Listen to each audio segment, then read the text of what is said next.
Move, old woman. You don't fight back. You get buried under what you can't protect. Darius Kane's voice cut through the air as his boot crushed a basket of Martha Ellison's crops, the pulp grinding into the soil like it meant nothing. Around him, 50 armed men spread across her land, trampling rows her family had planted for generations, their laughter sharp and careless. A rifle barrel nudged her shoulder. Not hard, just enough to remind her she was outnumbered. Martha didn't flinch. Her sleeves were rolled to her forearms, hands still, eyes steady. Not on Darius, but on everything else. The distance between men, the gaps in their formation, the blind spots they didn't know they had. "You've got 1 minute," he said, shoving forged papers toward her face. She said nothing. Because every man there thought they were cornering a helpless old farmer. And none of them understood they were already standing exactly where she needed them. Before continuing, comment where in the world you are watching from, and make sure to subscribe because tomorrow's story is one you can't miss. The late afternoon sun cast long shadows across Martha Ellison's farm as she moved between rows of corn, her weathered hands checking the stalks with practiced care. At 68, she knew every inch of this Georgia soil that had been in her family for generations. The quiet was familiar, broken only by chirping crickets and the occasional rustle of leaves in the warm breeze. That's when she heard it. The distant rumble of engines shattered the peace she'd come to treasure. Martha straightened her back slowly, years of experience telling her something wasn't right. No one visited at this hour, and certainly not with multiple vehicles. Through the gaps in the cornfield, she caught glimpses of dust clouds rising from her access road. 4 trucks, no, 5, all moving fast and purposeful. Her heart quickened, but her face remained calm. These weren't friendly visitors stopping by for sweet tea. The vehicles burst through her gate without slowing, tires throwing gravel as they fanned out around her farmhouse. They were big trucks, expensive ones, with tinted windows and chrome that gleamed aggressively in the sun. The doors flew open before the engines died, and men poured out like angry wasps from a disturbed nest. Martha counted 20 at first glance, then more emerged. All of them armed, pistols on hips, rifles in hands. They moved with coordination, spreading out to surround her property. These weren't random thugs. This was organized. A man stepped forward from the lead vehicle. He wore an expensive suit that looked out of place in the dusty farmyard, but his stance showed he was used to commanding attention. His smile didn't reach his eyes as he approached Martha, holding up a folder filled with papers. "Mrs. Ellison," he called out, his voice carrying across the yard. "I'm Darius Kane. I believe you received our notices about the property transfer." Martha stood her ground, her worn work boots planted firmly in the soil she'd tended for decades. "I received nothing legitimate," she replied, her voice steady and clear. "This land has been in my family since Reconstruction. We have all the proper documentation." Kane's smile tightened. "I have documents here showing otherwise. This land has been foreclosed and legally transferred to my development company." He held up the papers, letting them catch the sunlight. "I'm afraid you'll need to vacate immediately." "Those papers are false," Martha said, not bothering to look at them. "I have no debt, no liens, no legal reason to leave my property." The men around Kane shifted restlessly, hands tightening on weapons. One spat on the ground. Another kicked over a nearby tool cart, sending Martha's gardening implements scattering across the dirt. "Mrs. Ellison," Kane's voice took on an edge of steel, "I don't think you understand your situation. This is happening whether you like it or not. My men will help you pack." More of the gang members began moving, their boots crushing Martha's vegetable garden as they spread out. 2 of them headed for her barn, kicking in the door with a splintering crack that made her flinch inside, though she kept her face neutral. "Get off my land," Martha said, each word precise and firm. Kane laughed, and his men joined in. The sound echoed wrong across her peaceful fields. "Or what, old woman? You'll call the sheriff? They know better than to interfere with my business."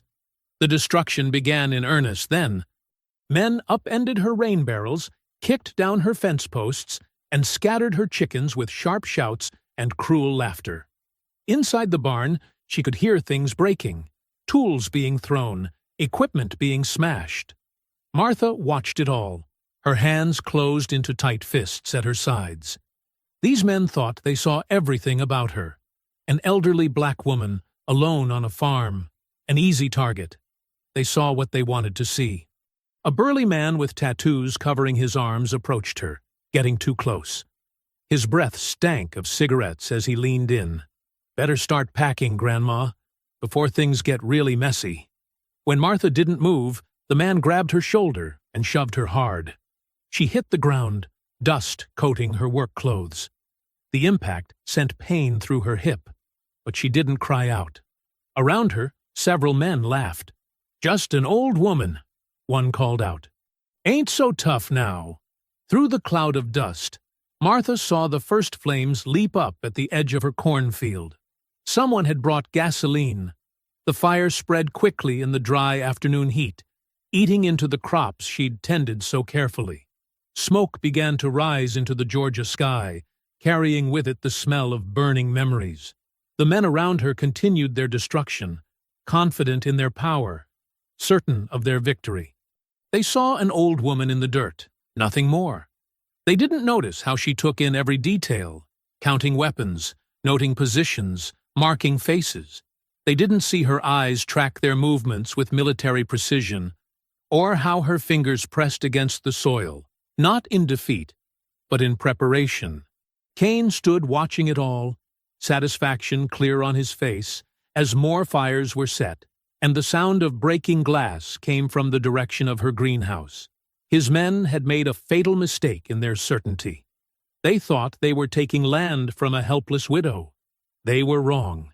The acrid smoke from burning crops filled the air as Martha pushed herself up from the dusty ground.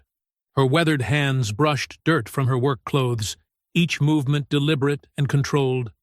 Around her, chaos reigned as Darius Kane's men tore through her property like locusts. "Search every building," Kane barked from his position near the trucks. "I want everything of value catalogued. Anything else, break it." The sound of splintering wood echoed from the barn as two men used crowbars to pry apart the doorframe. Others kicked down the remaining fence posts along the northern pasture, sending her cattle into a panic. The animals bolted, scattering in all directions as men whooped and fired shots into the air. Martha watched it all with unsettling composure. Her dark eyes tracked each man's movement, noting weapons, counting ammunition clips, marking the ones who seemed most trigger-happy. When a window shattered in her greenhouse, she didn't flinch, just noted the baseball bat in the perpetrator's hands and the pistol tucked in his waistband. "Mrs. Ellison!" Kane called out, his polished shoes leaving prints in her vegetable garden as he approached. "This could all be much easier. Just sign the transfer papers, take a generous relocation payment, and walk away with dignity." "There is no dignity in stealing," Martha replied, her voice steady despite the destruction surrounding them. "This land isn't for sale. Not to you, not to anyone." Kane's carefully maintained smile flickered. "Look around you, old woman. You're alone. No one's coming to help. The police won't intervene. The courts won't save you. I own this county." A crash from inside her house drew Martha's attention. Through the window, she could see men ransacking her living room, tipping over furniture, and pulling books from shelves. One of them found a framed photo of her late husband and threw it against the wall. "You have no idea what you're doing," Martha said quietly, almost to herself. "Oh, I know exactly what I'm doing," Kane sneered. He gestured to a hulking man nearby. "Jackson, help Mrs. Ellison understand her situation better." The man, Jackson, grabbed Martha's arm roughly, his fingers digging into her flesh as he tried to drag her toward one of the trucks. She planted her feet, refusing to be moved despite his size advantage. His face reddened with effort and frustration. "Move it, Grandma," he growled, yanking harder. Martha turned her head slowly. meeting Kane's gaze. Her eyes held none of the fear he expected to see. Instead, there was something else, something cold and evaluating that made him shift uncomfortably, despite himself. "This is your last warning," she said clearly, each word precise and measured. "Take your men and leave my property. Now!" Laughter erupted from the gathered thugs. Jackson's grip tightened painfully on her arm as he guffawed. "Or what? You'll hit us with your walking stick?" Kane spread his arms wide, taking in the scene of destruction around them. "Mrs. Ellison, I think you're confused about who's giving warnings here. My men are armed. They're trained. You're just a stubborn old woman who doesn't know when she's beaten." More windows shattered as men systematically worked their way through her house. The smell of gasoline grew stronger. They were preparing to burn more than just the crops. Martha's chicken coop collapsed under repeated kicks, sending panicked birds fluttering in all directions. "Look at your little farm falling apart," Kane taunted. "How long did your family work this land? 3 generations? 4? All that history, gone because you're too proud to accept reality. Jackson, put her in the truck. We'll let her watch it burn." But when Jackson pulled again, Martha moved with the motion, using his own force to break his grip. She stepped back, rubbing her arm where his fingers had left red marks.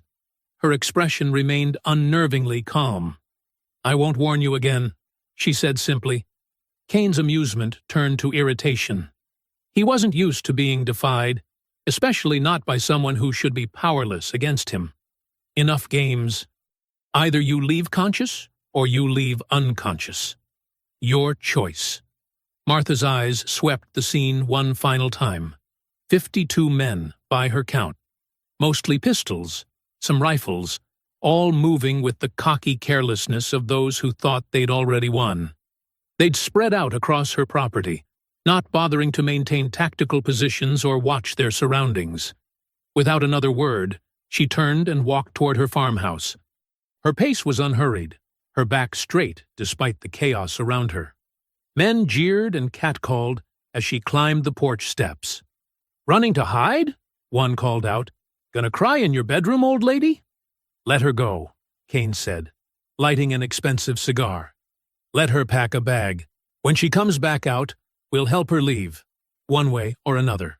Martha paused at her front door, her hand resting on the worn wooden frame. Inside, she could hear more destruction as men rampaged through her home. But they hadn't found everything. They hadn't even thought to look.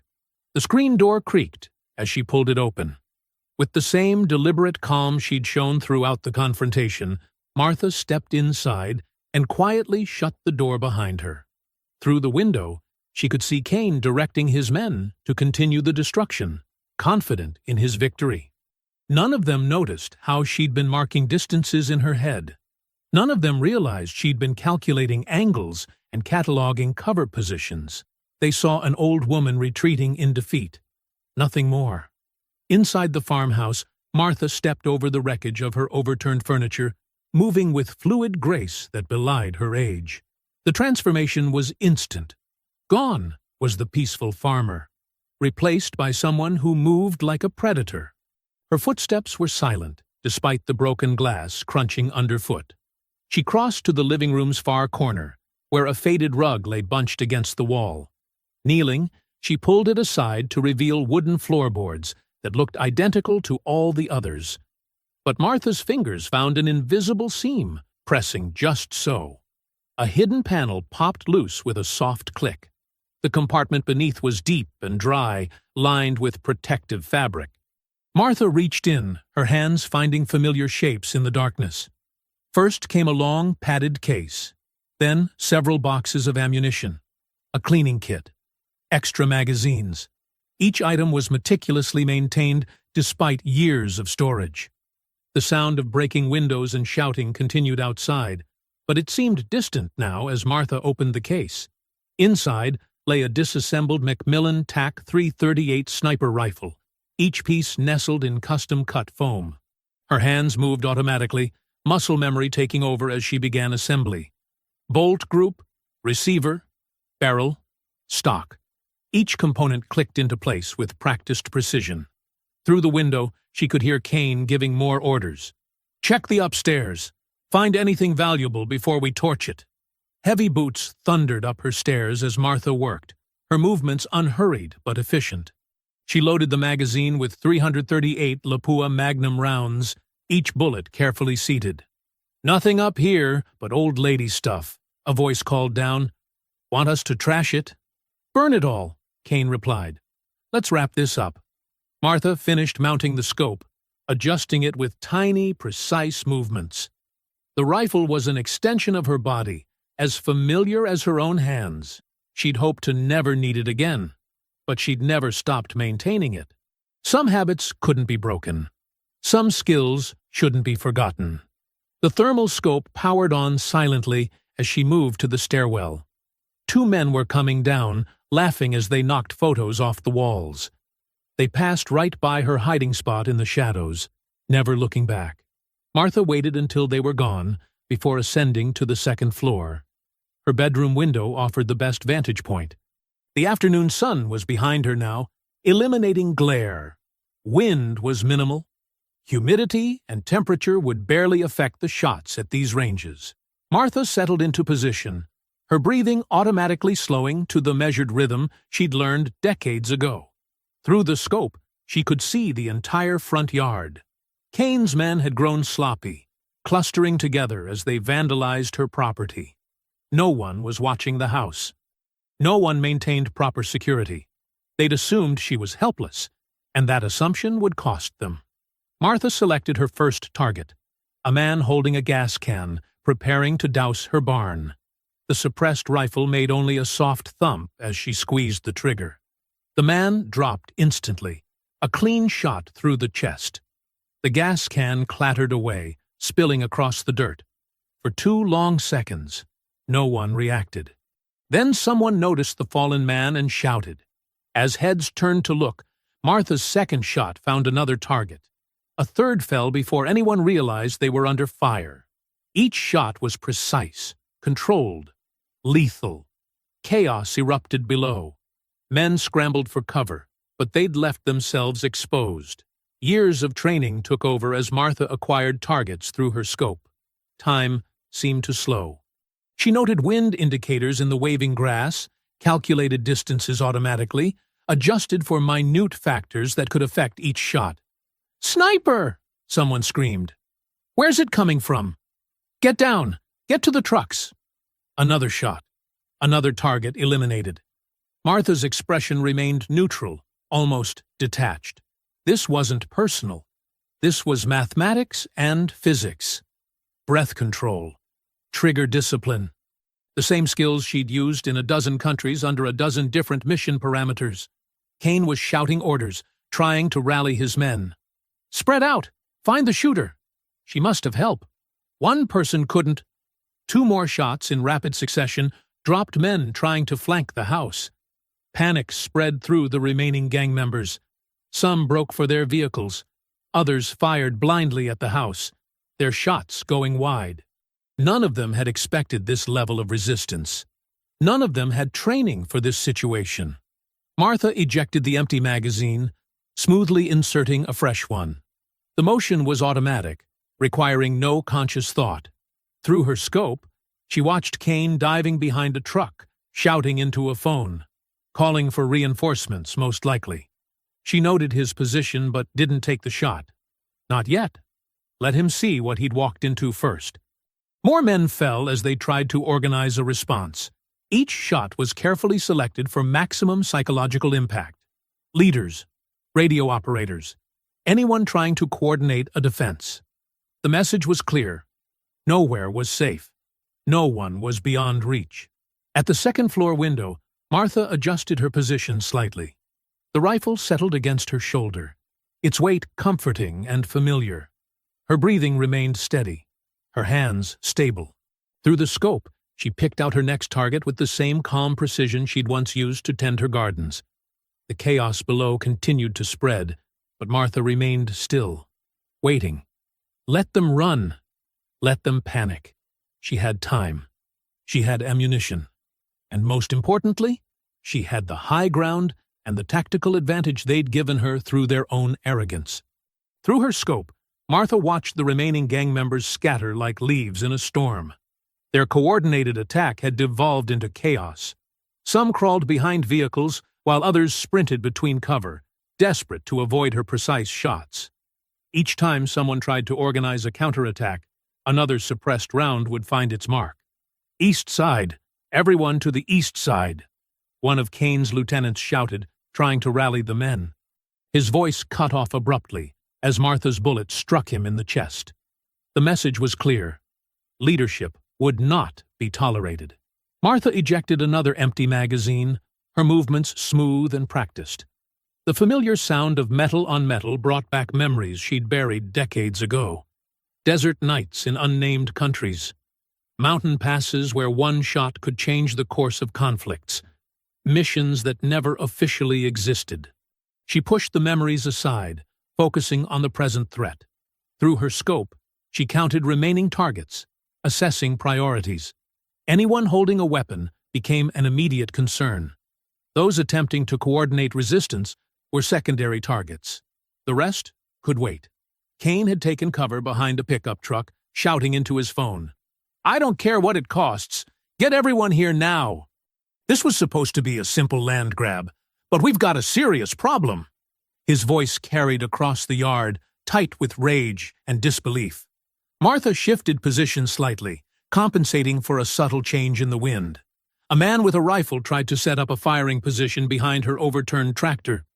Her shot caught him in the shoulder, sending him sprawling. Another attempted to reach him and went down with a leg wound. She was being selective now, disabling rather than killing, but ensuring they knew every movement could bring consequences. "She's picking us apart," someone yelled. "We need to pull back." Kane's response was immediate and harsh. "Nobody leaves! Hold your positions!" But his authority was crumbling. Men began breaking for their vehicles, no longer responding to his commands. Martha allowed some to retreat, focusing her fire on those who remained aggressive. Each shot was calculated for maximum psychological impact, precise enough to demonstrate skill, but spaced to create constant tension. The afternoon sun cast long shadows across her land as the battle shifted. Martha noted how the gang's body language had changed. Their initial swagger had vanished, replaced by hunched shoulders and nervous glances. They'd expected to intimidate an elderly woman. Instead, they'd found themselves outmatched by someone who understood violence on a professional level. A flash of movement caught her attention. 3 men were attempting to circle behind the house, using her shed for cover. Martha switched positions smoothly, moving to a different window. The first man went down clutching his knee. The second took a round through his shooting hand. The third simply ran, abandoning his weapon. More memories surfaced as she worked. Training exercises in Georgia's humidity, so similar to today's weather. Instructors drilling the fundamentals of patience and shot selection. The weight of responsibility that came with exceptional skill. She'd spent years trying to forget those lessons, but they'd never truly left her. Kane was still trying to salvage the situation. "Find out where she's shooting from. She can't cover every angle." But Martha had positioned herself perfectly. Years of tactical experience had taught her how to control a battlefield. Each window offered multiple firing lanes. Every piece of cover the gang might use had been noted and accounted for long before they arrived. This was her land. She knew every inch of it. The gang's numbers had been cut nearly in half. Those remaining were pinned down, unable to advance or effectively return fire. Their shots, when they came, were wild and desperate. Martha could hear arguments breaking out among them, discipline crumbling under sustained pressure. It was time to press her advantage. She set the rifle aside and moved downstairs, her footsteps silent from years of practice. The front door opened smoothly, and Martha stepped onto her porch. She stood straight, her posture military perfect, eyes scanning the scattered intruders with cold precision. "You have 10 minutes to clear my property," she announced, her voice carrying clearly across the yard. "Anyone still here after that will be considered a lethal threat." The effect was immediate. Several men broke cover and ran for their vehicles, no longer caring about Kane's orders. Others looked to their leader, uncertain. Martha remained motionless, projecting absolute confidence. She'd worn this same expression during hostage negotiations in places where mistakes meant death. Kane stayed behind his truck, studying her with newly cautious eyes. The polished businessman facade had cracked, revealing something darker underneath. He was reassessing, recalculating, finally recognizing the steel core beneath Martha's peaceful exterior. "Fall back," he finally ordered. "Tactical retreat. Now!" Engines roared to life as vehicles began pulling away. Martha watched them go, noting license plates, identifying marks, faces. Her memory had been trained to retain such details, another skill that hadn't faded with time. She remained on the porch until the last truck disappeared in a cloud of dust. Only Kane lingered, still watching from behind his dented pickup. His expression had shifted from arrogant dismissal to focused intensity. Martha met his gaze steadily, letting him see what he'd overlooked before: the calculating eyes of someone intimately familiar with violence, someone who understood not just how to fight, but how to win. The message was clear. He hadn't just failed to intimidate an old woman. He'd unknowingly engaged a professional. And that mistake had cost him dearly. The setting sun painted long shadows across Martha's fields as Darius Kane's remaining forces regrouped at the property line. Through her scope, she watched them cluster around their vehicles, anger and humiliation evident in their postures. Kane paced behind his truck, barking into his phone while gesturing at maps spread across the hood. Martha tracked their movements methodically, noting positions and numbers. Her earlier precision had cut their force nearly in half, but she knew this wasn't over. Kane's body language screamed determination rather than defeat. He was planning something bigger.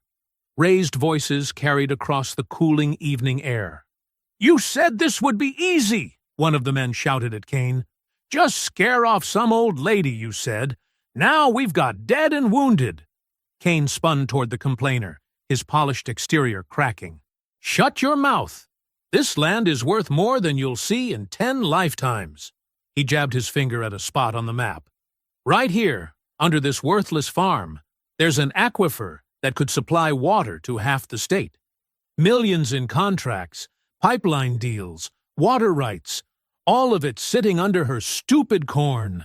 Martha's grip tightened on her rifle. So that was it.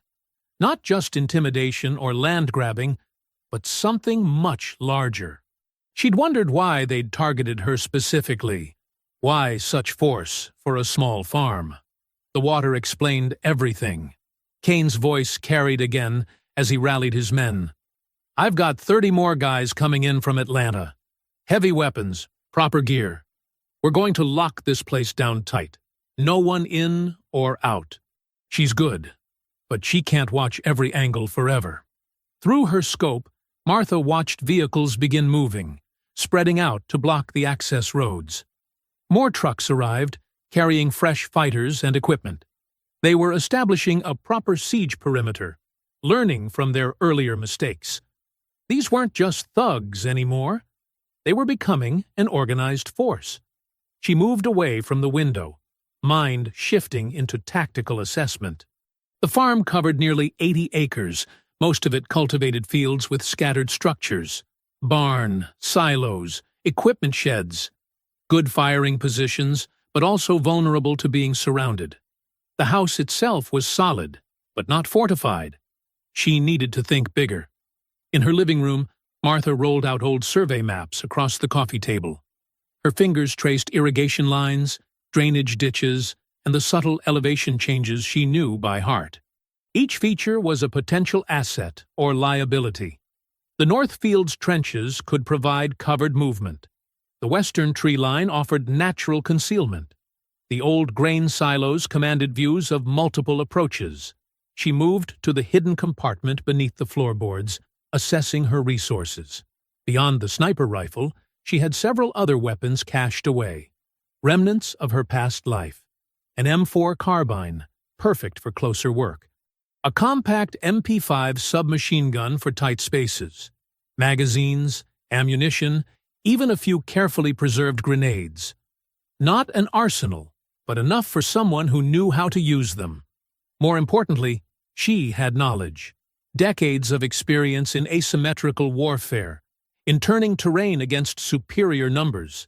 She'd trained for exactly this, being outnumbered, surrounded, but refusing to be defeated. The farm itself would become her weapon. Martha began gathering supplies, moving with practiced efficiency. Ammunition was distributed to strategic caches around the property.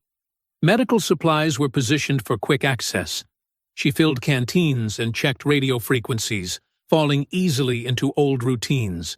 The precise movements felt familiar, like speaking a language she'd tried to forget. In the barn, she quickly rigged simple early warning systems, tripwires connected to noisemakers, pressure plates that would signal movement. Not sophisticated, but effective. They would tell her where they were coming from, force them to move slowly and cautiously. Time and patience were her allies now. The house itself needed preparation. Martha moved furniture to create firing lanes, noting which windows offered the best coverage. She blocked some access points, left others seemingly vulnerable as traps. Every entrance became a potential ambush point. Every room a possible stronghold. Night was falling rapidly now, bringing deeper shadows and cooler air. Through her night vision scope, Martha watched Kane's reinforcements continue to arrive. They were setting up proper guard posts, establishing communications, laying the groundwork for a sustained operation. Their numbers had swelled past 60, with more still coming. She noted their equipment. Better weapons now, tactical gear, even a few pairs of night vision goggles. They were adapting, becoming more professional. But professionalism cut both ways. It made them more dangerous, but also more predictable. They would follow standard tactics, expected procedures. She could use that. The darkness brought memories of other nights, other battles. Mountains in Afghanistan, where every shadow held threat or opportunity. Dense jungle operations where patience meant survival. Urban combat, where knowing the terrain meant everything. Different landscapes, but the same principles. Control the ground, control the fight. Moving silently through her house, Martha positioned herself at her primary observation point. The rifle felt natural in her hands, its weight familiar and reassuring. Through the scope, she watched Kane directing his men, establishing patrol patterns.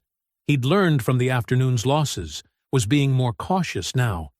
But caution wouldn't save them.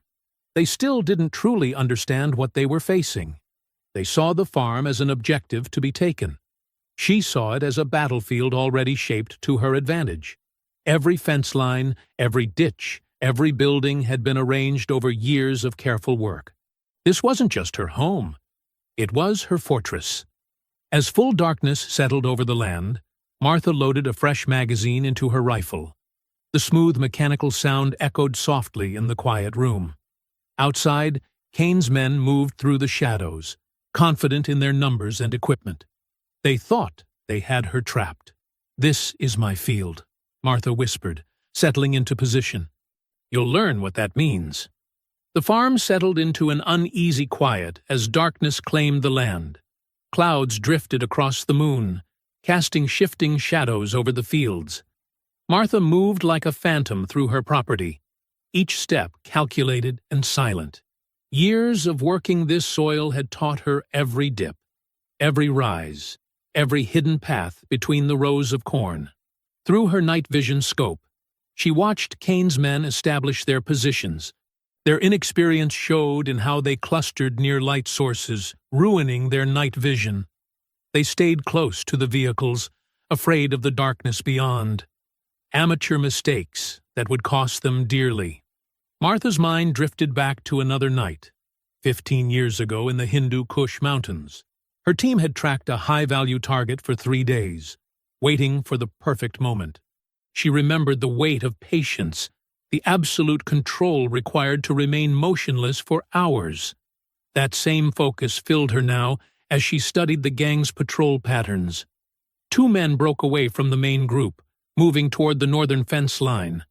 They carried rifles awkwardly, sweeping their flashlight beams in jerky movements. Martha tracked them through her scope, noting their separation from support, their poor tactical awareness. Perfect targets.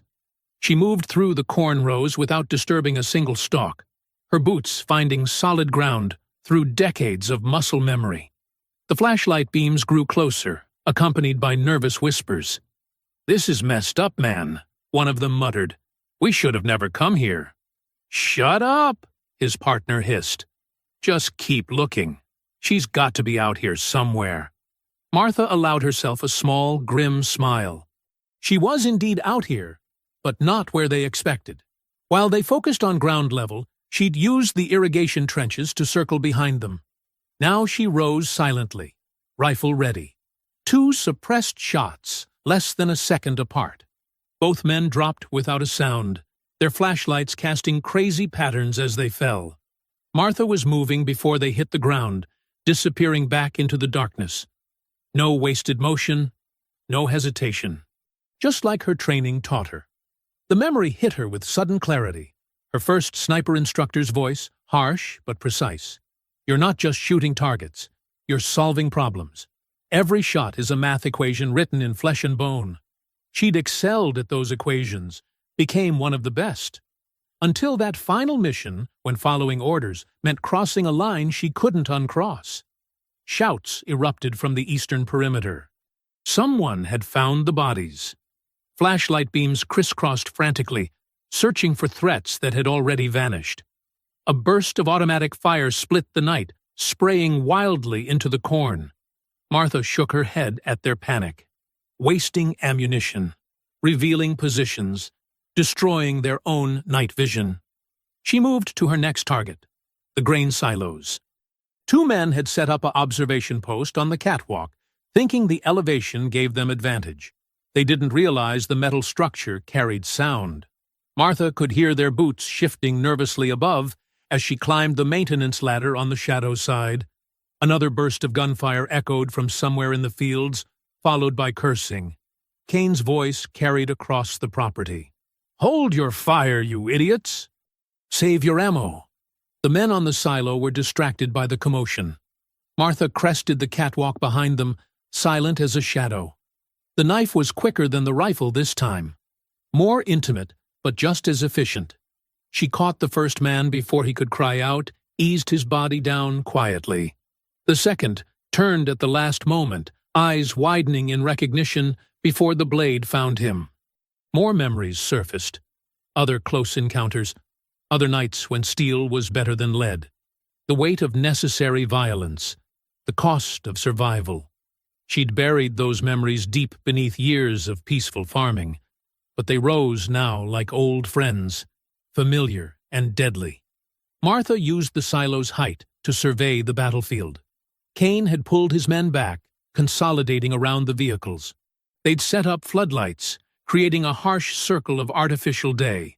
But the lights just made the surrounding darkness deeper, more threatening. They were ceding the night to her, retreating to their own fear. She keyed her night vision, scanning methodically. 23 men still visible, plus Kane. Several nursing wounds from her earlier strikes. Their body language showed growing tension, jumping at shadows, weapons held too tight. The cool professionalism of earlier was cracking. A sudden explosion rocked the night. One of her prepared surprises. She'd rigged an old fuel tank with simple explosives, waited until they clustered 3 vehicles near it.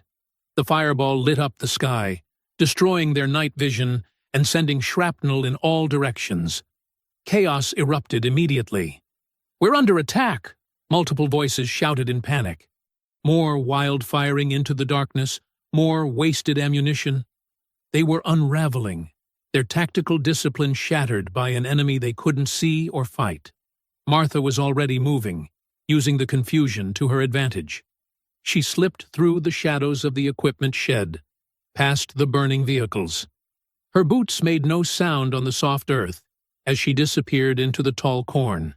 Behind her, scattered gunfire continued to echo across the farm, punctuated by shouts and curses. She allowed herself a small, satisfied nod. The night was still young, and she had many more equations to solve. They thought numbers and weapons would give them victory. But she'd learned long ago that true strength lay in patience, in knowing the land, in becoming one with the darkness. This was her field, and she would teach them that lesson one shot at a time. Martha slipped through the back door of her farmhouse, her movements silent, despite hours of continuous action. The pre-dawn darkness still cloaked the property, but hints of gray touched the eastern horizon. Her boots left muddy prints on the wooden floor, evidence of her night's work dealing with Kane's men. A floorboard creaked behind her. Martha spun, rifle raised, fingers steady on the trigger. A teenage boy stood frozen in her kitchen, hands raised, eyes wide with fear and determination. "Don't shoot," he whispered. "I'm Caleb, from the Turner farm next door." Martha kept the rifle aimed. "You picked a bad night for a visit, boy." "I saw what they did to your property." Caleb's voice shook slightly, but he stood his ground. "Been watching since they showed up. Saw the fires, heard the shooting, figured you could use help." Martha lowered her weapon slowly, studying him. Young, maybe 16, with dark hair and work-worn hands that marked him as a farmer's kid. She recognized him now. Bob Turner's grandson, who spent summers helping on the neighboring property. "You need to leave," Martha said firmly. "This isn't your fight." "Those men killed 3 of our cattle when they set up their blockade," Caleb replied. "They threatened my grandpa when he tried to call the sheriff. It became my fight when they brought their violence to our community." Martha moved to her kitchen window, checking sight lines while considering the boy's words. The gang's floodlights still blazed in the distance, but their positioning had changed. They were adapting, learning from their losses. "You'll just get in my way," she said, "or get yourself killed." "I know every inch of this land," Caleb insisted. "Been exploring these farms since I could walk. All the hidden paths, the old creek beds, places even you might not know about. I can help with reconnaissance, maybe run messages if needed." Martha turned back to study him more carefully. The boy's stance showed no sign of backing down. His jaw was set with the same stubborn determination she'd seen in young soldiers, the ones who survived. "This isn't a game," she warned. "These men are killers. They won't hesitate to shoot a teenager." "I understand the risk." Caleb's voice steadied. "But someone has to stand up to them. You're doing it." "Let me help." Martha sighed, remembering another young face from decades ago, a girl who'd joined the military believing in justice, believing she could make a difference. Before the compromises, before the missions that stained her soul. "First sign of serious trouble, you run," she said finally. "No arguing, no heroics. Clear?" Caleb nodded eagerly. "Crystal clear, ma'am. And don't call me ma'am. It's Martha." She moved to her kitchen table, unfolding a worn property map. "Show me these paths you mentioned." Caleb leaned over the map, pointing out details with surprising precision. "There's an old drainage tunnel here, runs under the north field. Probably too small for grown men, but I can fit through it. And this gully behind the orchard looks shallow, but there's a deep section perfect for moving unseen." Martha nodded, noting how the boy's knowledge filled gaps in her own tactical planning. The tunnel especially could prove valuable for circumventing Kane's blockade. "What else have you observed about their positions?" she asked. "They're running 3-man patrols, but getting sloppy about timing," Caleb reported. "Gap of almost 12 minutes between rotations on the east side. And their radio discipline is awful. I can hear half their communications from the tree line." Martha raised an eyebrow, impressed despite herself. The boy had a natural eye for tactical details. "You've been paying attention." "My grandpa taught me to notice everything on a farm," Caleb said. "Says you never know what small detail might save your crop. Or your life." "Smart man. Your grandpa." Martha checked her ammunition, redistributing magazines between pockets. "But this is different from farm work. These men will shoot to kill." I know. Caleb's voice softened. I saw what they did to Mr. Johnson's place last month. Burned him out when he wouldn't sell.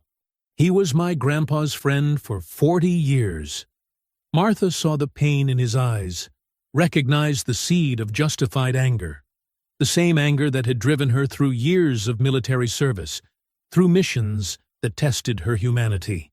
The first rays of dawn began filtering through the kitchen windows. Martha checked her watch. Less than an hour until full light. Kane would likely launch another push once he had better visibility. All right, she said, reaching a decision. I need eyes on their southern position. Think you can get close enough to count vehicles and men without being seen? Caleb's face lit up with purpose. Yes, ma'am. I mean, Martha. There's a drainage ditch that runs parallel to the fence line. Perfect cover for observation. Take these. Martha handed him a pair of binoculars and a small radio. Channel 3, call sign Scout. Keep transmissions short. If anything feels wrong, you pull back immediately. What's your call sign? Caleb asked, handling the equipment with careful respect.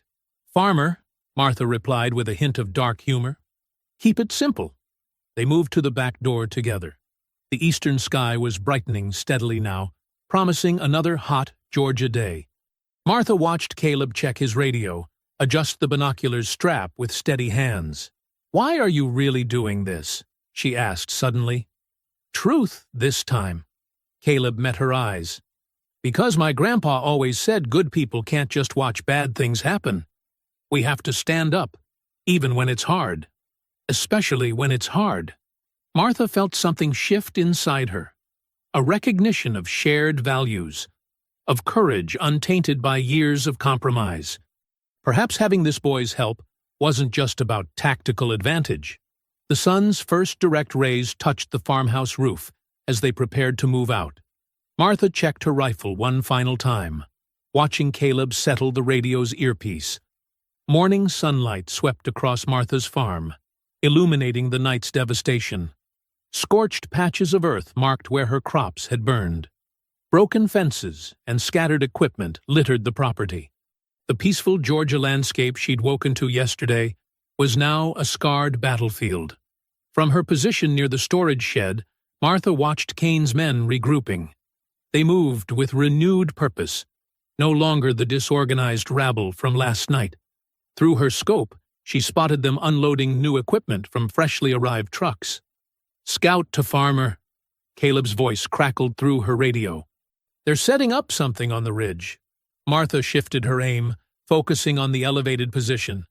Her jaw tightened as she recognized the gear. Drones, she muttered into her radio. At least 3 units. Get back to cover immediately. The first drone lifted off moments later, its small form buzzing against the morning sky. 2 more followed, spreading out in a search pattern over the property. Martha cursed under her breath. The machines would make movement much more difficult, especially in daylight. All units, commence Operation Burnout, Kane's voice boomed through a megaphone. Light them up. Multiple fires ignited simultaneously around the property's perimeter. Unlike the random destruction from yesterday, these blazes were controlled and strategic, designed to force Martha toward the center of her land. Thick smoke began rolling across the fields. Through her scope, Martha watched Kane directing his men with precise gestures. He'd adapted quickly, learning from his earlier losses. This was no longer just intimidation. It was siege warfare. A woman's scream cut through the morning air. Martha swung her rifle toward the sound. At the edge of her property, Kane's men were dragging her neighbors from their homes. The Mitchell family, elderly couple, lived there 30 years. The Browns next door to them. Even the Wilsons from the small house by the creek. Can't hide forever, Martha! Kane's voice carried over the growing roar of flames. Every hour you resist, your neighbors suffer. Their homes burn next. Sarah Mitchell's sobs carried clearly as a thug twisted her arm. Her husband Frank struggled against 2 men holding him, his face bloody from what looked like a rifle butt strike. Martha's finger tightened on her trigger, but she forced herself to hold. Too many hostages in the line of fire. One wrong shot could get innocent people killed.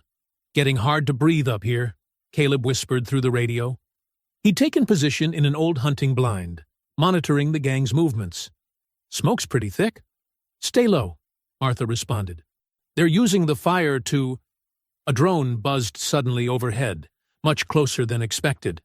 Martha pressed against the shed wall, but the machine had already passed. Its camera swiveled, scanning methodically. More fires erupted, closer now. The gang had men moving behind the flames, using the smoke as cover. Martha counted at least 15 approaching her position, with more spreading out to flank.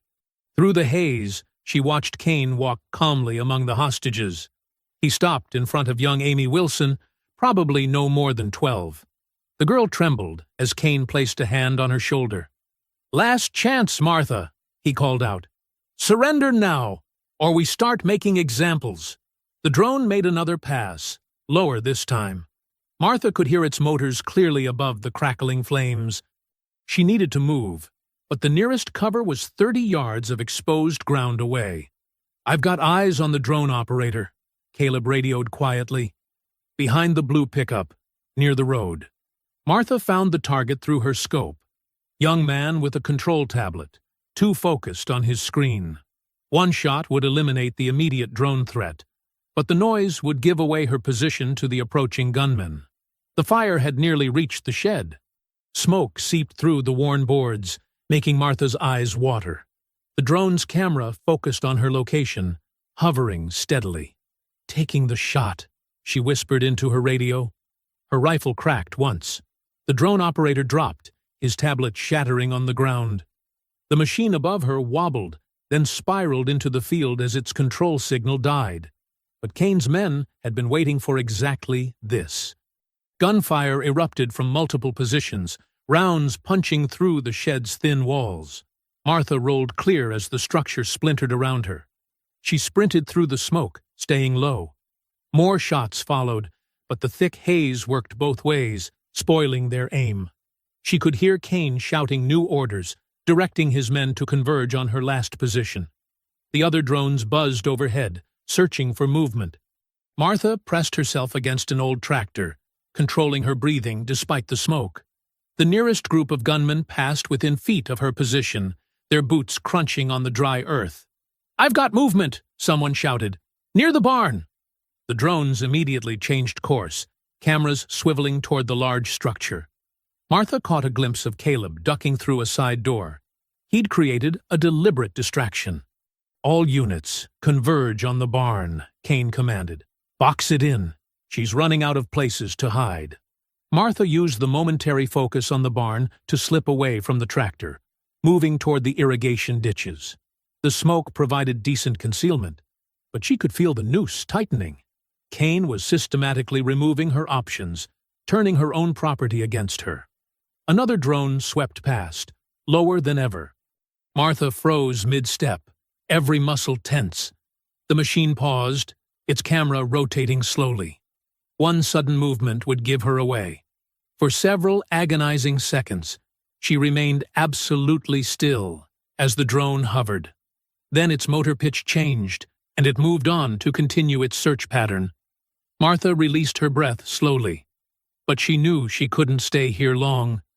The fires were spreading, the smoke growing thicker.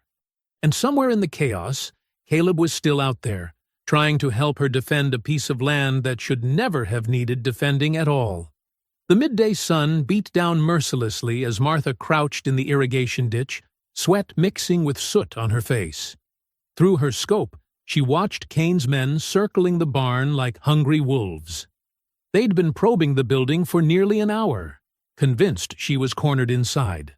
Martha allowed herself a small smile. The barn had always been more than just storage. It was a carefully prepared kill box. Years of military experience had taught her to have contingencies. The support beams were pre-weakened, the hayloft packed with accelerants, and the ancient wooden structure itself was a perfect tinderbox. "Got at least 20 of them gathering outside now," Caleb's voice whispered through her radio from his hidden position. "Kane's sending in the first team." Martha watched 4 men approach the barn's main entrance, weapons raised. They moved with professional caution. These weren't the same reckless thugs from yesterday. The gang was learning, adapting.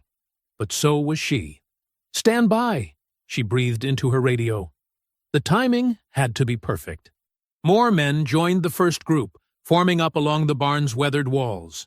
Through her scope, Martha could see Kane directing the operation from behind a bullet-riddled truck. His left arm hung awkwardly. Someone's shot had found its mark during the night. Good. "Second team moving to the rear entrance," Caleb reported. "How many?" 6. No, 8 more. Martha adjusted her grip on the rifle. Almost 30 targets now clustered around the barn. More than half of Kane's remaining force. The rest were still occupied with the hostages, or maintaining the perimeter. The first team breached the barn's entrance, disappearing into the shadowy interior. The second team followed through the back moments later. Martha could hear their shouts as they searched the building's lower level. "Clear down here," a voice called out. "Checking the loft." Martha's finger moved to her rifle's trigger. "Not yet. Wait for it." "Movement up top," someone yelled. "Got her. She's—" The explosion rocked the morning air. Martha had rigged the hayloft with improvised charges. Simple, but effective. The blast wasn't meant to kill, just to disorient and trigger the barn's collapse. Physics and gravity would do the rest. The ancient support beams, already compromised, gave way with thunderous cracks. The entire upper level pancaked down, bringing tons of wood and metal crashing onto the men below. Screams and gunfire erupted from inside as those still standing tried to escape. But Martha had planned for that too. The explosives had ignited the accelerants, turning the barn into an inferno within seconds. Thick black smoke poured from every opening. Those who made it out of the collapse now faced walls of flame. Through her scope, Martha picked off the few who managed to stumble clear of the burning structure. Clean shots, merciful compared to burning. The remaining gang members outside scattered for cover, their coordinated assault dissolving into chaos. "Jesus," Caleb whispered through the radio. Kane was shouting orders, trying to rally his men, but the psychological damage was done. They'd just watched their companions trapped and burning. The gang's confidence was shattered. Martha shifted her aim to Kane. He'd taken cover behind a water tank, clutching his injured arm. Even from this distance, she could see the fear in his eyes. He wasn't controlling the situation anymore. He was surviving it. More explosions followed as ammunition and fuel stored in the barn cooked off in the intense heat. The remaining gang members pulled further back, abandoning their positions. Some ran for their vehicles. Martha let them go. Every man who fled reduced the odds against her. The fire had grown into a proper blaze now, sending pillars of black smoke into the Georgia sky. Martha did a quick count through her scope. At least 25 of Kane's men were either dead or badly wounded. The barn gambit had cut his force nearly in half. "Think some of them are making a run for it," Caleb reported. 3 trucks just peeled out toward the main road." "Let them go," Martha responded. "Focus on Kane. Don't lose sight of him." She began working her way through the irrigation ditches, using the smoke for cover. The gang's formation had completely broken down. Small groups huddled behind whatever cover they could find, jumping at shadows. The hunters had become the hunted. Kane was still behind the water tank, barking into a radio. His composure had cracked. She could hear the edge of panic in his voice as he tried to maintain control. The man who had swaggered onto her farm yesterday was gone. "Got more movement," Caleb said suddenly. "They're pulling back from the south side, regrouping near the trucks." Martha reached a new position, settling her rifle on a fence post. The barn was fully engulfed now, its wooden bones consumed by hungry flames. The heat was intense even from 50 yards away. Thick smoke drifted across the property, carrying the acrid smell of burning timber and worse things. Through her scope, she watched Kane's remaining men cluster around him. Their body language had changed completely, no longer aggressive and confident, but wary and defensive. Some were openly arguing, gesturing at the burning barn and their fallen companions. Kane himself looked shaken. His expensive clothes were filthy, his carefully maintained appearance ruined by smoke and dirt. The injury to his arm had left dark stains down his sleeve. He kept scanning the smoke-filled landscape, knowing Martha was out there somewhere, watching. Martha allowed herself a moment of grim satisfaction as she observed the aftermath of her trap. The tide had turned. Kane's siege was collapsing, his men demoralized and frightened. Victory felt within reach. The roar of the burning barn faded to crackling embers. An eerie quiet settled over Martha's farm, broken only by the groans of wounded men and the distant pop of cooling metal. Through her scope, she watched Kane's remaining forces scatter into defensive positions, their movements panicked and uncoordinated. "They're falling back," Caleb's voice crackled through the radio. "Want me to move up for a better look?" "Negative," Martha replied. "Stay put." Something's not right. Her instincts, honed through years of combat, screamed danger. Kane's men were retreating too quickly, too deliberately. Their disorganization felt staged, theatrical. She'd seen this before. The false withdrawal, the manufactured chaos designed to draw out a hidden enemy. A burst of static cut through her radio. Then Kane's voice, smooth and controlled despite everything, filled her ears. "Quite the show, Mrs. Ellison. Impressive tactics. But did you really think I came here without a backup plan?" Martha's blood ran cold. How had he gotten their frequency? "Caleb, switch channels now," she started to say. "I'm afraid young Caleb can't do that anymore," Kane interrupted. "Would you like to say hello, son?" A muffled grunt came through the radio, followed by the unmistakable sound of someone being struck. "I'm sorry, Martha." Caleb's voice was thick with pain. "They were waiting. They knew." Martha's hands tightened on her rifle. She'd been so focused on the barn, on springing her trap, that she'd missed the bigger picture. Kane had let her succeed, knowing it would make her overconfident. "Now then," Kane continued, "let's discuss terms. You have 10 minutes to surrender. Walk out unarmed, hands raised. If you don't..." Another impact, another grunt from Caleb. "Well, I think you understand the stakes." Martha was already moving, staying low in the irrigation ditch. She needed eyes on their position. More importantly, she needed to know how many men Kane had held in reserve, the ones who'd grabbed Caleb while she was distracted by the barn assault. She reached the edge of her cornfield, using the tall stalks for cover. Through gaps in the vegetation, she caught glimpses of movement near her farmhouse. At least 6 men, maybe more, positioned around the porch. Kane stood in the center, one hand pressing a radio to his mouth, the other holding a pistol to Caleb's head. 5 minutes now, Mrs. Ellison." Kane's voice crackled. "The boy's life for yours. A fair trade, wouldn't you say?" Martha analyzed angles, distances, potential shots. But they had Caleb completely surrounded. Any attempt at a rescue would get him killed instantly. She needed a diversion, something to... The explosion caught her completely off guard. She hadn't heard the men flanking her position, hadn't noticed the charges they'd planted in the cornfield. The blast knocked her sideways, sending her rifle spinning away into the smoke-filled stalks. Heat seared her left side as burning corn husks rained down. More explosions followed, creating a wall of fire that cut off her retreat. Through the flames, shadows moved with practiced efficiency. Kane's elite team, the ones he'd kept hidden until now. They'd used her own tactics against her, letting the main force take losses while his best men maneuvered into position. Martha rolled away from gunfire, ignoring the pain that flared through her ribs. Something was broken, maybe several things. She drew her sidearm, but a burst of automatic fire knocked it from her grip. They were hurting her, pushing her toward the farmhouse. "Did you really think you were the only one with military training?" Kane's voice was closer now, no longer coming through the radio. "I have friends too, Mrs. Ellison. Friends who teach advanced tactics. Friends who know how to counter someone like you." Martha tried to stand, but her left leg buckled. Blood darkened her pants. Shrapnel from the explosion. Through the smoke, she saw more men emerging, weapons trained on her position.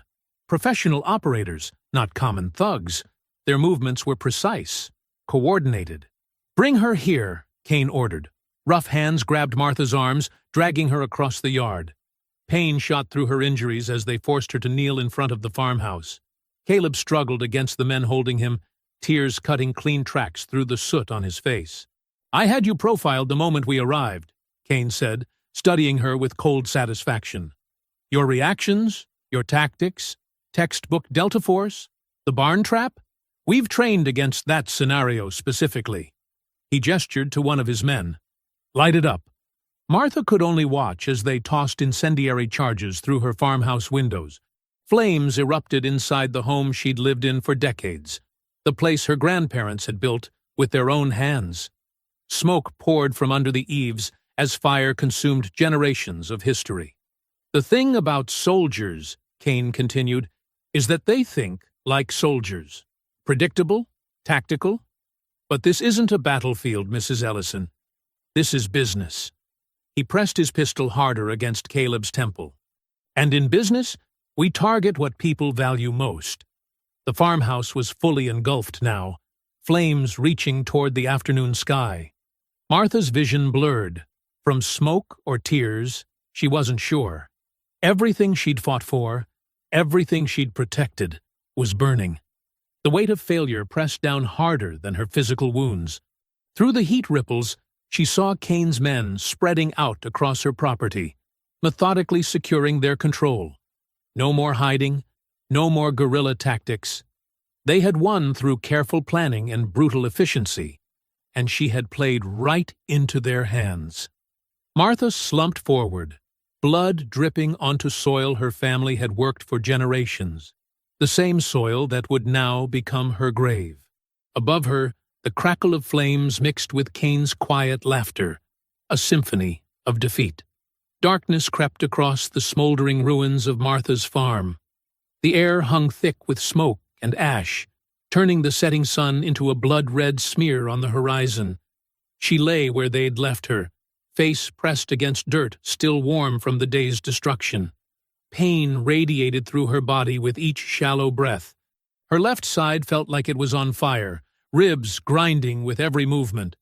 The shrapnel wounds in her leg had stopped bleeding, but infection was a growing concern. They hadn't bothered to tie her up. She was too injured to be a threat. Or so they thought.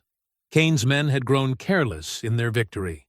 Their patrols were sporadic, their attention divided between guarding Caleb and looting what remained of her home. Through half-closed eyes, Martha watched them pass bottles around a makeshift camp near her ruined porch. Their laughter carried across the yard, mixed with cruel jokes about the old lady sniper they'd finally beaten. As consciousness faded in and out, memories surfaced like bubbles in dark water. Her grandfather's voice, strong and clear despite the decades. "This land ain't just dirt, child. It's history. It's fight. Every acre bought with blood and courage." She remembered helping him plant corn when she was small, his calloused hands showing her how to feel the soil's readiness. "Your grandmother's people worked this ground as slaves," he'd told her. "Your daddy's folks were sharecroppers, but we own it now. Ain't nobody can take it unless we let them." The image shifted to her Delta Force training. Endless hours in mud and rain, learning to endure. Her instructor's words came back. "Pain is information. Use it. Learn from it. But never let it control you." Another memory. Her late husband, Thomas, standing in their kitchen the morning before his stroke. "You've got warrior blood," he'd said, touching the medals she kept hidden in their drawer. "It's who you are, Martha. No shame in that." A nearby explosion jolted her back to the present. One of Kane's men had tossed a grenade into her chicken coop, laughing as feathers and debris rained down. The casual cruelty made her fingers dig into the earth. This wasn't just about land anymore. It was about everything that land represented. Freedom, dignity, the right to stand your ground. Through the settling dust, she caught Caleb's eye. They had him tied to a chair on the porch, bruised but alive. The boy gave an almost imperceptible nod. He was still fighting, too, in his own way. still looking for a chance. Martha focused on her breathing, using old meditation techniques to manage the pain. She needed to stay alert, to conserve what strength she had left. Kane's professional team had made one crucial mistake. They'd assumed she was finished, broken by their display of superior force and tactical skill. But they didn't understand what drove her, couldn't comprehend the generations of resistance running through her veins. She wasn't just a soldier applying learned tactics. She was the culmination of every ancestor who'd fought to keep this land, who'd refused to be driven out or beaten down. The temperature dropped as true night approached. Martha felt the change in her wounds, a deeper aching that matched the cooling earth beneath her. Kane's men had built several fires, the flames casting jumping shadows across the devastation. Their guard positions were illuminated now, a rookie mistake that told her these elite operators weren't used to prolonged field operations.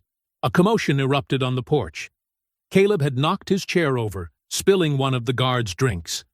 The man cursed, hauling the boy upright with unnecessary force. Others gathered to watch, their attention drawn to the scene. "You little brat," the guard growled, raising his hand to strike. "That's enough," Kane's voice cut through the darkness. "We need him alive and relatively undamaged. For now." The brief distraction was all Martha needed. Using techniques practiced countless times in far worse conditions, she began to slowly roll toward the shadows cast by her collapsed barn.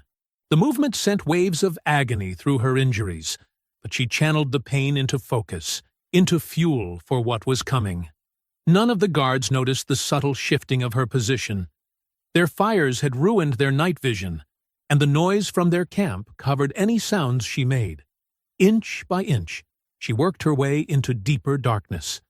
The smoke provided additional cover, creating layers of concealment between her and the nearest patrol. Martha counted their positions, noted their patterns. These men were trained, yes, but they'd grown dependent on their tactical gear and superior numbers. They weren't ready for what she was about to become. When she reached the edge of the barn's shadow, Martha allowed herself one final moment of preparation. She thought of her grandfather's strength, her Delta Force training, Thomas's belief in her warrior spirit. She thought of Caleb's courage, so similar to her own at his age. All of it flowed together, transforming pain into purpose. A fuel tank exploded near the camp, Caleb's promised distraction. As men rushed to contain the fire, Martha slipped into the absolute darkness beyond their perimeter. Her injuries screamed for attention, but she moved with the silence of decades of experience. She became a ghost in the smoke, a shadow among shadows. The night air cooled her burning skin as she disappeared into the familiar contours of her land. She knew every dip, every rise, every hidden approach. While Kane's men controlled the farm's buildings, she merged with the darkness that held its secrets. Their flashlight beams cut through the smoke, searching for threats that no longer existed. They were looking for a wounded old woman, a defeated defender. But that person was gone. In her place moved something else, something born from generations of defiance and honed by years of combat. Martha melted deeper into the darkness, becoming one with it. She wasn't running, wasn't hiding. She was transforming. The hunted had become the hunter. The night deepened over Martha's farm as Darius Kane's men settled into their victory. Bonfires dotted the property, casting wild shadows across the destruction they'd caused. Empty bottles clinked as gang members passed around stolen whiskey from Martha's cellar. Their laughter echoed across the darkened fields, crude jokes mixing with boasts about their triumph. "Ain't so tough now, is she?" A heavy-set thug called Roger kicked dirt toward where Martha had been lying. His eyes widened when he saw the empty ground. "Hey! She's gone. Probably crawled off to die somewhere," another man laughed, taking another swig from his bottle. "No way she's fighting back after those hits she took." Kane's lieutenant, a man called Jackson, emerged from the farmhouse, wiping grease from his mouth. Boss says to set up a proper perimeter. Don't get sloppy just 'cause we won. Few listened. Most were too busy celebrating, their weapons propped carelessly against chairs or left lying in the dirt. The night had turned cool, driving them closer to the fire's warmth. Their tactical formation had devolved into scattered clusters of drinking, smoking men. Near the burned-out barn, 2 guards stood watch over their vehicles. The taller one lit a cigarette, cupping his hands against the breeze. "You hear something?" His partner shrugged. "Just the wind. Relax, man. That old lady's finished." The words died in his throat as a wire pulled tight around his neck. He was dragged backward into darkness before he could make a sound. The smoker reached for his gun, but a hand clamped over his mouth from behind. Something sharp pressed between his ribs, and then nothing. Both bodies were gone before anyone noticed. At the eastern edge of the property, 3 men huddled around a small fire, passing a flask. "I told you this job was cake," one said, gesturing with the bottle. "One old woman? Please." "Shut up," another hissed. "You weren't so cocky when she was picking us off earlier." "Yeah. Well, that's done now." He stopped, frowning. "Where's Mike?" They looked around. Their 4th man had been there just moments ago. The flask holder stood, squinting into the darkness. "Mike! Hey, Mike!" Silence answered. Then a soft thud behind them. They spun to find another empty spot where their friend had been sitting. Something moved in the shadows. Too fast, too precise. One man managed half a scream before a knife found his throat. The last guard fumbled with his rifle, but strong hands twisted his neck with practiced efficiency. Near the main house, Kane's men were starting to notice the quiet spreading across the farm. The laughter grew nervous, then died completely. Flashlight beams cut through the darkness, revealing nothing but smoke and shadows. "Check the perimeter!" Jackson shouted, finally sensing something wrong. "Teams of 4, stay together." But Martha was already among them, moving like a ghost through the very darkness they'd created. She used their own fires against them, striking from the shadows their flames couldn't touch. Each kill was silent, methodical, the work of someone who'd done this countless times before. A guard taking a leak behind a truck disappeared midstream. 2 men checking the chicken coop never reported back. A sniper in the water tower stopped responding to radio calls. Fear spread faster than news of the actual deaths. Men who'd been bragging hours earlier now jumped at every sound. Their weapons shook in uncertain hands. The tactical advantage of their superior numbers transformed into confusion as they couldn't tell friend from foe in the dark. "She's picking us off!" someone shouted. "We need lights! More lights!" But more lights only created deeper shadows. Martha moved between them like smoke, decades of training flowing through muscle memory. Each strike was economical, using the minimum force needed. She didn't waste energy on revenge or cruelty. This was pure tactical efficiency. Near the house, 4 men backed into a defensive circle, sweeping the darkness with their rifles. "Come on out, you old fool!" one called, fear making his voice crack. A small object rolled between them, a can from Martha's kitchen. They stared at it for a crucial second before realizing what it meant. The flashbang detonated, shattering their night vision. When their senses cleared, they were alone. Until they weren't. Martha's attack came from above, dropping from the porch roof. The first man's neck broke before the others knew she was there. She used his falling body as a shield while shooting the second and third with their own comrade's pistol. The 4th ran, only to trip over a wire she'd strung across the path. He didn't get up. Inside the farmhouse, Darius Kane stood at a window, watching his control dissolve. His remaining men were bunching up, abandoning their positions to huddle in larger groups. Raw terror had replaced their earlier arrogance. Even Jackson, his most hardened lieutenant, was showing cracks in his professional facade. "Spread out now!" Kane shouted through his radio. "Find her! She's just one person!" But his words rang hollow. They'd all seen her capability earlier. Now she was unleashed, moving with nothing left to lose. The darkness itself seemed to be hunting them. A burst of gunfire erupted near the silos. Wild, panicked shooting at shadows. Screams followed, then silence. Kane's radio crackled with desperate voices calling for help, for direction, for extraction. Positions he'd thought secure went dark, one by one. She was doing more than just killing his men. She was systematically destroying their confidence, their cohesion, their will to fight. Every death added to the fear. Every silence bred paranoia.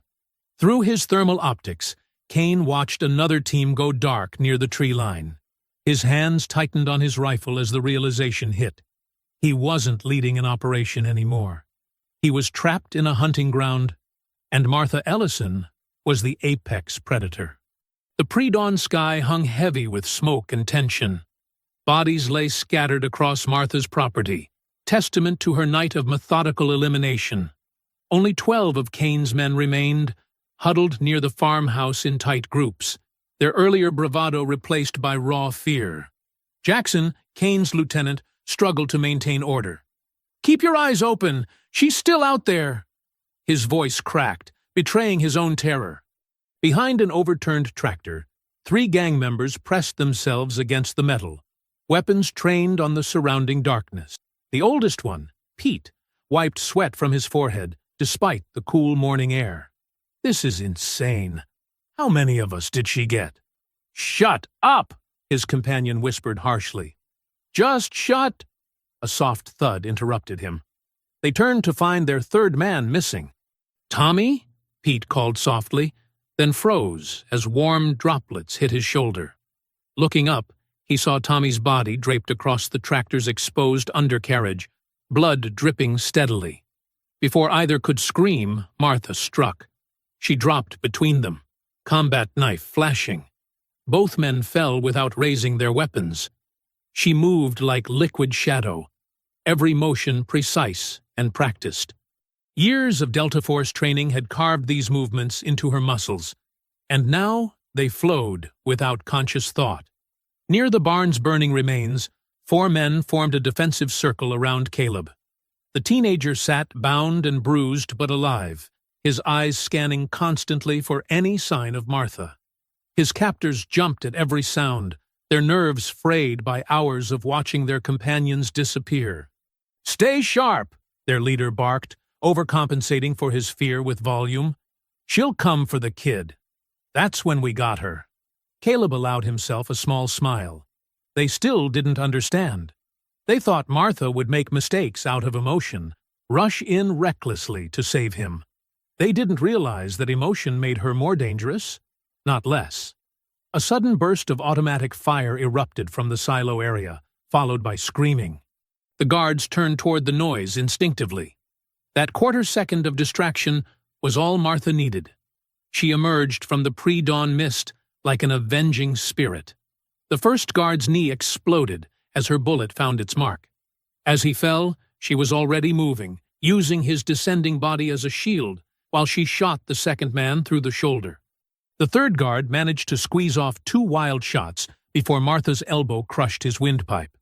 The fourth man held his pistol to Caleb's head. "Stop! I'll kill him!" Martha went still, gun trained on the man's chest. Her eyes, cold and focused, locked onto his trembling hands. "Drop the weapon!" he shouted. "Now!" Caleb felt the man's fear in the way the gun barrel shook against his temple. Without warning, he threw his head backward, connecting with the man's nose. The gun went off harmlessly into the air. Martha's shot took him in the chest before he could recover. She cut Caleb's bonds with quick, efficient movements. "Are you hurt?" "I'm okay," he assured her, rubbing his wrists.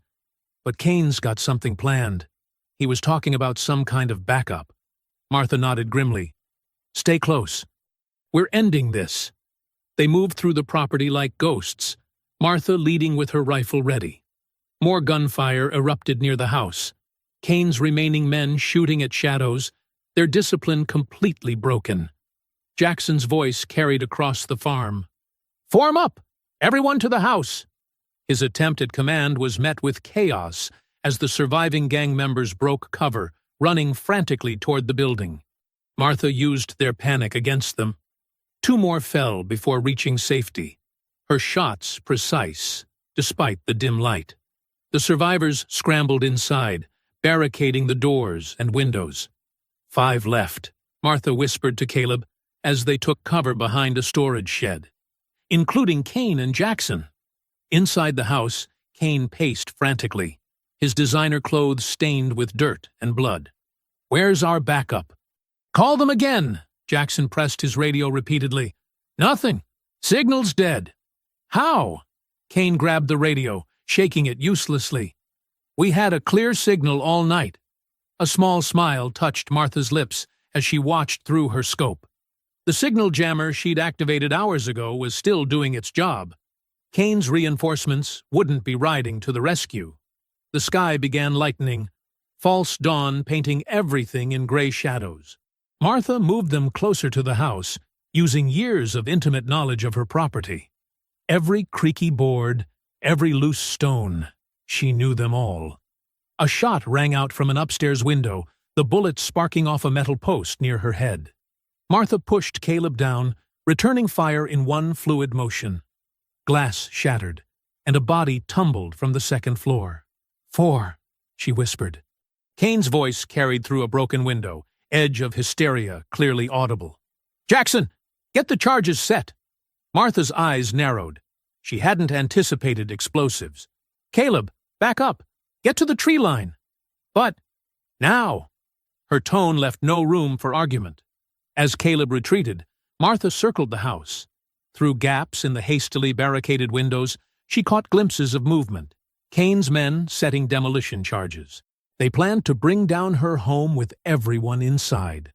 A sudden burst of gunfire forced her back. Jackson had set up a crossfire from the kitchen door, pinning her behind a stack of firewood. She heard running footsteps, Kane making a break for one of the remaining vehicles. Martha squared her shoulders, decades of training crystallizing into this moment. Kane had brought war to her home, threatened her land, hurt people under her protection. Now, as dawn approached, she would show him the true cost of that mistake. She moved like flowing water, every motion exact and lethal. 2 quick shots eliminated Jackson's cover fire. Kane's panicked figure stumbled toward an SUV, blood streaming from a wound in his side. Behind him, his last 2 men provided covering fire, but their shots went wild in the growing light. Martha advanced steadily, unstoppable as the coming dawn. The first rays of sunlight pierced through the smoke-filled sky, casting long shadows across Martha's war-torn land. Darius Kane stumbled toward his SUV, leaving a trail of blood from his wounded side. His designer suit, once pristine, now hung in tatters. His usual smooth confidence had crumbled into raw desperation. Martha advanced with measured steps, her rifle trained steadily. Each movement was precise, calculated, the walk of a predator who knew their prey was cornered. Behind her, flames still licked at what remained of her barn, and bodies of Kane's men lay scattered across her property. "Stop right there," Martha commanded, her voice carrying clear and cold across the morning air. Kane froze, one hand pressed against his bleeding wound, the other raised in surrender. He turned slowly, trying to summon back his businessman's charm. "Mrs. Ellison, let's be reasonable here." Sweat beaded on his forehead, his eyes darting between Martha and the vehicle just yards away. "On your knees." Martha moved closer, keeping perfect firing distance. "You don't understand what you're doing," Kane said, desperation creeping into his voice. "I have connections. Powerful people who'll make your life hell if you—" "Knees. Now!" Each word carried the weight of absolute authority. Kane's legs buckled, whether from fear or blood loss was unclear. He knelt in the dirt, amid the shell casings and debris from the night's battle. "I can make you rich," he tried again. "The aquifer under this land, we could split it. 60-40 in your favor." Martha's expression didn't change. "You burned my crops. I'll pay for everything. Triple its value. You threatened my neighbors. They'll be compensated. Everyone wins." Kane's words came faster now, stumbling over each other. I have judges in my pocket, police chiefs on speed dial. You can't touch me without consequences. The morning breeze carried the scent of gunpowder and burning wood. In the distance, Caleb watched from his safe position at the tree line, witnessing justice unfold. "You hurt that boy," Martha said quietly. Kane's face twisted into something ugly. "That little bastard? He should have stayed out of it. This is business, you stupid." Martha took another step forward. "You came to my land with guns and threats. You thought I was just an old woman you could bully." Her voice remained level, but carried steel beneath it. "You thought wrong. Listen to me very carefully," Kane snarled, his mask of civility finally dropping completely. "If you kill me, you'll never know peace again. I have people everywhere. They'll come for you, come for that kid, burn everything you—" The crack of Martha's rifle cut through his threats like a knife. Kane jerked backward, eyes wide with shock. A small, neat hole appeared in the center of his forehead. For a moment, he remained upright on his knees, as if his body hadn't registered what happened. Then he toppled sideways into the dirt. Martha maintained her aim for several seconds, ensuring the threat was truly ended. Years of training had taught her to never assume. But Kane lay motionless, his eyes staring sightlessly at the brightening sky. The morning suddenly seemed very quiet. The crackling of distant flames and the soft whisper of wind through the damaged crops were the only sounds remaining. No more gunfire, no more threats, no more engines or screaming or breaking glass. Martha lowered her rifle slowly, decades of combat discipline evident in every movement. She scanned the battlefield that had once been her peaceful farm, noting the damage, categorizing what would need to be rebuilt first. The house still stood, though its windows were shattered and its walls scarred by bullets. The barn would need to be completely replaced. The eastern field was scorched, but the irrigation system had prevented the fire from spreading too far. Bodies lay scattered across her property, a testament to what happened when violence visited the wrong farm. Most had died quickly, cleanly. They had come expecting an easy victory over a helpless target. Instead, they'd found a Delta Force sniper who had spent decades burying her skills, praying she'd never need them again. The rising sun painted everything in shades of gold and red, nature's colors mixing with the aftermath of human conflict. Martha stood motionless, feeling the weight of the night's events settling around her. She had protected her land, her legacy, but the cost would need to be reckoned with. In the growing light, she could see vultures already beginning to circle high overhead. Nature's cleanup crew, arriving right on schedule. They would have their work cut out for them today. Caleb emerged from his position at the tree line, approaching carefully. His young face showed concern, not for their safety now, but for her. "Martha," he called softly. She turned to look at him, her expression softening slightly. The boy had shown remarkable courage throughout the ordeal. He had refused to break under pressure, had maintained his composure even as a hostage. She saw something of herself in him, that same core of steel beneath a quiet exterior. The morning breeze picked up, carrying away some of the smoke that still hung in the air. It brought with it the familiar smells of her farm, earth and growing things, life continuing despite the violence that had visited overnight. Kane's body lay crumpled in the dirt, his expensive clothes soiled with blood and soil. All his connections, all his power, all his threats had meant nothing in the end. He had chosen the wrong target, brought war to the wrong farm, and paid the ultimate price for his mistake. Silence settled fully over the land, broken only by the distant call of morning birds beginning their day, untroubled by the human drama that had played out beneath their skies. The morning sun climbed higher, casting harsh light over Martha's battlefield. Police sirens wailed in the distance, growing louder as local authorities finally responded to reports of gunfire and explosions. Martha stood her ground as patrol cars and ambulances poured onto her property, red and blue lights flashing against the smoke-stained sky. Officers jumped out with weapons drawn, shouting commands until they saw Martha, calm, composed, her rifle pointed safely downward. Caleb stepped forward, hands raised, explaining rapidly how Kane's gang had attacked first, how they'd tried to steal the land through violence and intimidation. "Ma'am, we're going to need you to put down the weapon," a young deputy called out, his voice uncertain as he surveyed the bodies scattered across the property. Martha carefully placed her rifle on the ground. "Check their vehicles," she said quietly. "You'll find what you need to know."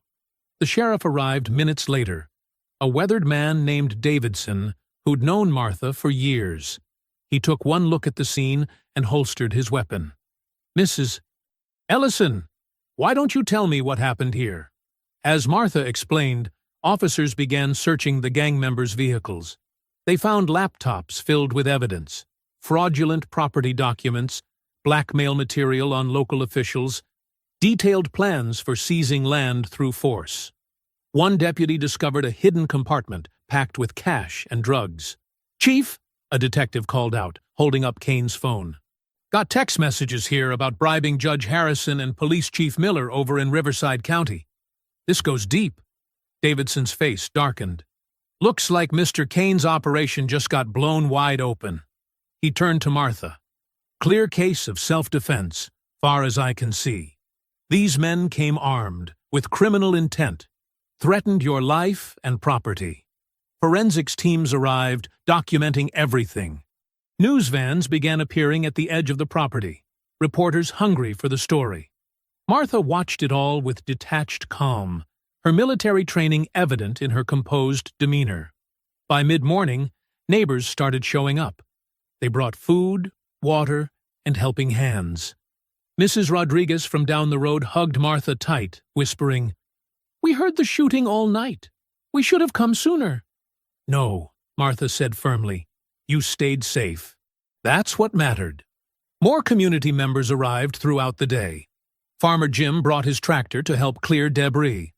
The local hardware store owner showed up with a truck full of lumber and supplies, refusing payment. "This farm's been here longer than any of us," he said. "Can't let thugs destroy our history." Caleb worked tirelessly alongside the volunteers, his young face determined as he helped cart away broken glass and splintered wood. Martha watched him organize a group of teenagers to salvage what they could from the barn. "He's got a good heart," Davidson said, standing beside her. "Brave kid, staying to help during all this." Martha nodded. "He understands what this land means. Not just property, it's legacy, history." The sheriff studied her for a moment. "You know, there's been rumors about you for years. Folks wondered why someone who could afford better chose to work this farm alone." He gestured at the precision shots that had dropped Kane's men. "Guess now we know."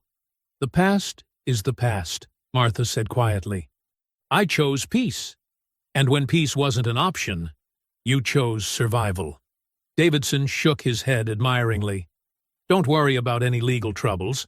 Between Kane's evidence and 30 witnesses who'll testify to his gang's harassment of local farmers, no prosecutor would touch this case." Throughout the day, the community's support transformed from cleanup to rebuilding. Carpenters arrived to repair windows and doors. A roofing crew started patching bullet holes. Women from the local church set up a food station to feed the workers. Martha moved among them, directing efforts, accepting help with quiet gratitude. She showed Caleb how to mend fences, how to check the irrigation systems for damage, how to tell which crops might survive and which would need replanting. "I'd like to keep helping," he told her, as they examined a scorched section of field. "Not just today. I want to learn everything about this place." Martha studied him thoughtfully. The boy had proved himself, not just brave, but steady, responsible. "Land like this," she said finally, "needs people who understand its worth. Who'll protect it?" Caleb's face lit up with pride. "I will. I promise." As the sun began to set, the day's work wound down. The farm was far from fully restored, but the transformation was remarkable. Windows glowed with new glass. The porch stood rebuilt and solid, and the community's presence had driven away the lingering shadows of violence. Martha sat in her favorite chair on the repaired porch, her rifle propped carefully beside her. Not hidden away this time. There was no more need for secrets. The weapon was simply part of her story now, like the land itself, a tool of protection, not aggression. Caleb brought her a glass of sweet tea, then settled on the porch steps. Together they watched the sunset paint the sky in brilliant oranges and purples. The evening breeze carried the scent of freshly cut lumber and the promise of healing. Where Cain's men had tried to destroy, the community had rebuilt stronger. Where they'd meant to isolate her, they'd instead forged stronger bonds between neighbors. The land had endured, as it always had, and would continue to do so under watchful eyes and caring hands. Martha's grip relaxed on her glass as she looked out over her property.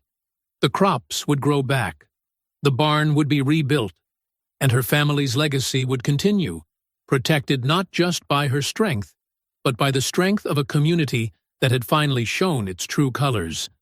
If you enjoyed the story, leave a like to support my channel, and subscribe so that you do not miss out on the next one. On the screen, I have picked 2 special stories just for you. Have a wonderful day.